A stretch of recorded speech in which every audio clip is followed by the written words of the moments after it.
Yo, top billing to ya, Dog Nation. In addition to subscribing to this channel, join me at www.patreon.com/committed to the G for exclusive film studies, recruiting chatter, and a sick-ass weekly podcast dedicated to your future natty winners, the Georgia Bulldogs. Only $5 a month lets you leave them sissies and nerds behind and join your boy on this movement. Let's go. Top billing to ya. All right, top billing. If this UMass game isn't the best game for Justin Fields to be unleashed, I just don't know what is. I fear that teams that you'll see in the upcoming weeks here in championship season will be able to corral this guy if he's just running single wing QB zone type plays, right? So they've tried to mitigate the next step in his progression. However, you can see the limitations on him right now as a pure quarterback. So anybody thinking he's a better option than Jake Fromm right now, you're kidding yourself and you're being extremely biased or you're being extremely selfish. So think about this, man. We see this right here, your normal single wing QB zone. Obviously, it's not a wildcat. This guy is a real quarterback. You have a seal right here by Isaac Nada. You have Mecole Hardman, because when you come to Georgia, you're playing professional football and you're going to have to block. So you'll see that right there with a block on him. So that just kind of creates the alley for your man Fields to get upfield with. Zone blocking up front from the most talented offensive line. You see Nada sealing, Hardman as well. You see him get upfield.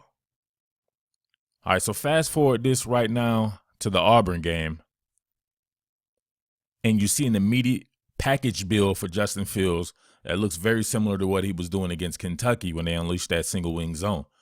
All right, this time you're going to have Isaac Nada. Instead of working play side, he's going to work almost like a cross formation block, which is going to mimic the split zone that they've run in previous sessions or sequences. However, he's going to keep going, and you have your flat work right there.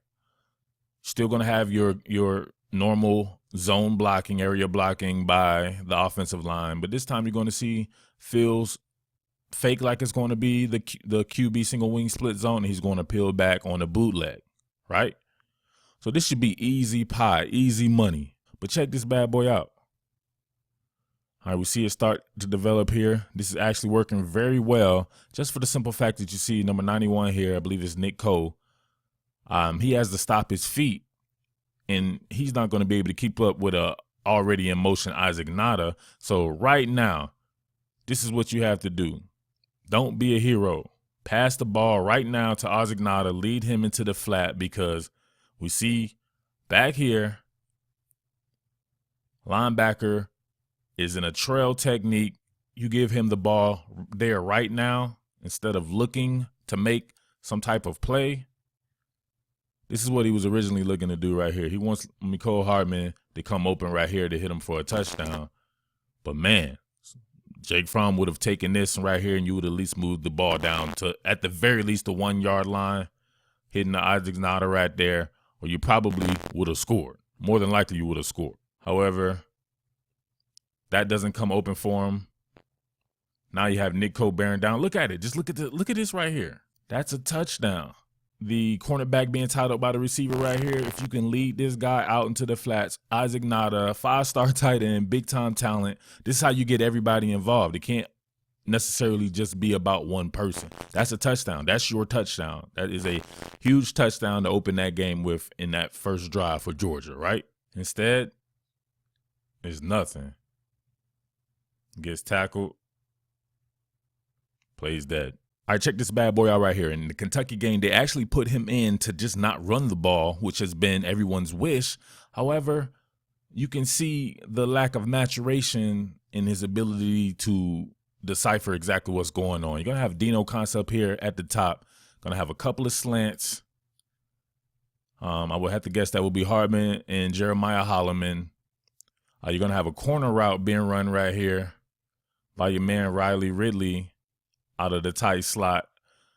And then you're going to have a stop route right here by Isaac Nada.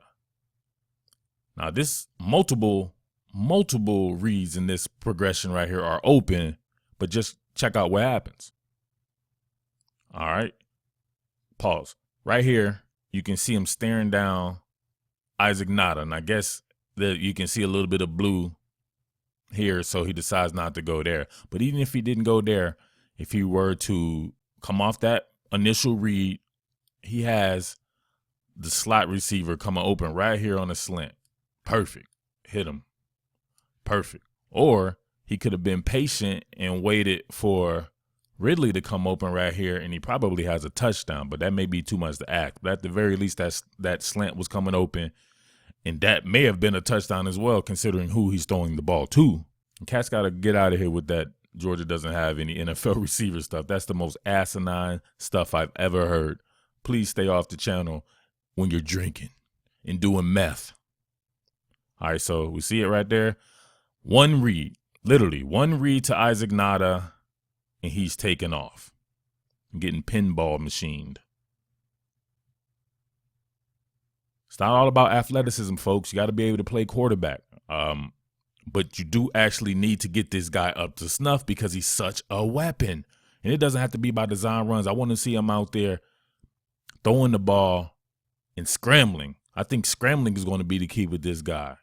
Like, that's tough to handle. You're putting the ball and letting him run. That's cool, but guess what? He's not going to be the best running back on the team no matter what you say. It's a team loaded with 5-star running backs and offensive linemen who can block for him. His deal would be having a great arm, great accuracy, and stuff like that, but being able to detach from the pocket and throw the ball. That's the threat, not necessarily having these guys do designer QB runs.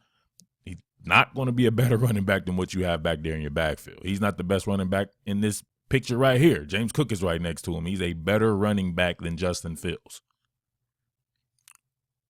So obviously we've seen this guy throw the ball this year on a few occasions, and we know that he can get the job done. We see him right here.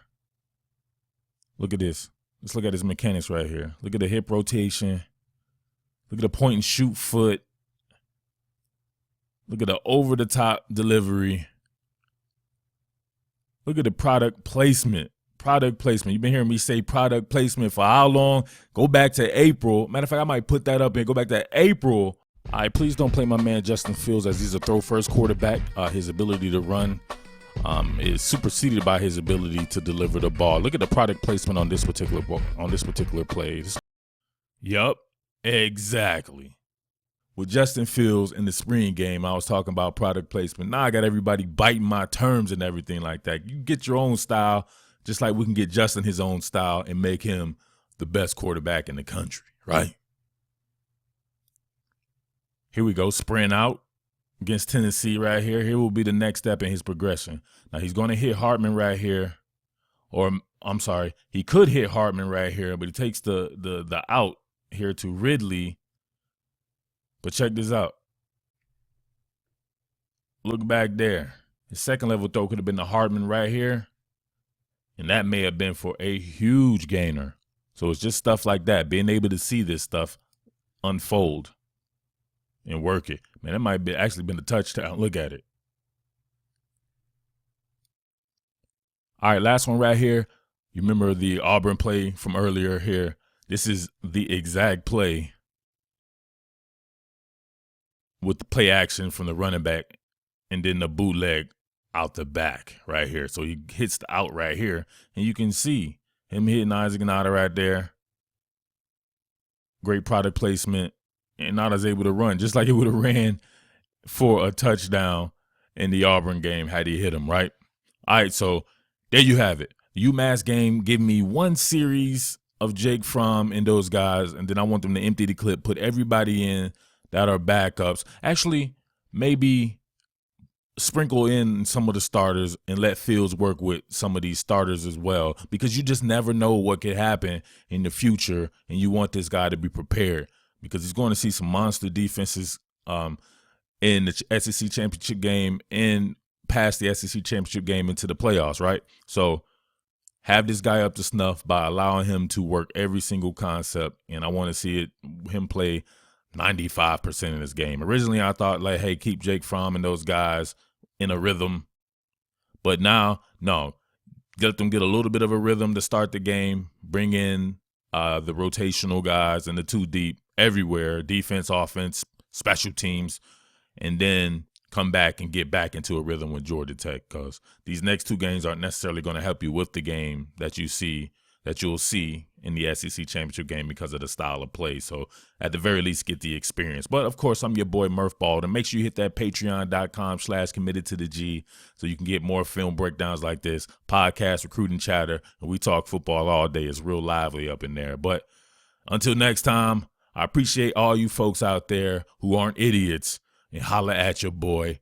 Peace. What more can I say? Top billing.